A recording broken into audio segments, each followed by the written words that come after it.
David Castello-Lopez. Bonsoir. Bonsoir encore. Bah oui, vous nous avez manqué. Bah oui. Oh là là. Alors, comme on dit en Suisse, on sent que vous avez eu beaucoup de plaisir à faire cet épisode, non? Mais énormément, parce que j'ai pu me déguiser en soldat. C'est pas des déguisements, hein? C'est Mais des, oui. c'est des uniformes, si C'est jamais. vrai. Et j'étais là et j'ai pu courir dans les champs avec un vrai fusil. Et je me suis rendu compte, en fait, à cette occasion, que en fait, je suis un enfant. En fait, c'est vraiment ça. Vous savez, on dit souvent, ah, moi j'aime bien cet artiste parce qu'il a su garder une âme d'enfant. Oui, oui. Mais moi, il n'y a pas que l'âme. Hein. Je veux dire, ça. je suis 100% enfant. C'est-à-dire que vraiment. Ouais. Mais oui. Par contre, alors, tenue pas du tout correcte. Ouais, hein, non, désolé. j'étais pas au top. Mais en contre, il était 8h du mat, il pleuvait, j'étais au bord du lac de Thun, et j'étais là avec mon fusil.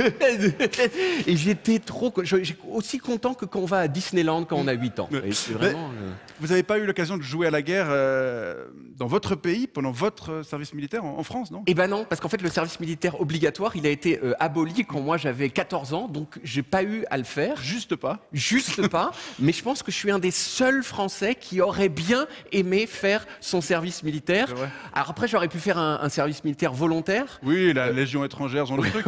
Ouais, quelque chose comme ça. Mais là, le truc, c'est que, je me serais retrouvé avec que des gens qui étaient des fans de l'armée. Ce qui est toujours un peu délicat. Voilà, c'est un peu délicat. Et surtout, pour faire le service militaire, il faut se couper les cheveux. Ouais. Or, à l'époque, j'avais une chevelure, regardez, mais Waouh.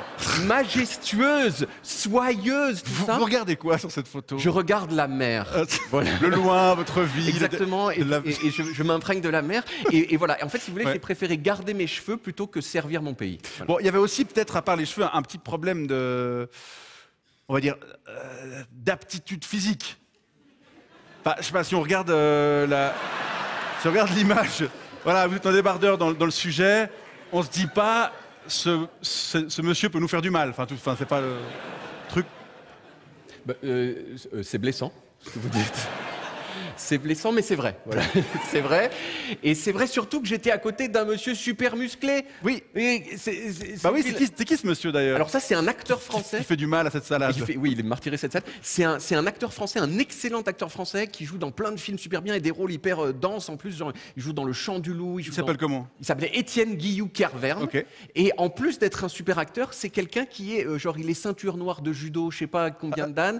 Et aussi, il fait du crossfit à haut niveau. Tous les jours. Tous les jours. Ce qui veut dire qu'il peut vraiment soulever des choses extrêmement lourdes, quoi. Vraiment très, très lourdes. Pourquoi soulèves-tu cet objet? Parce qu'il est lourd. Et celui-ci? Parce qu'il est lourd. Et celui-ci? Parce qu'il est lourd. David, merci beaucoup pour tout ça.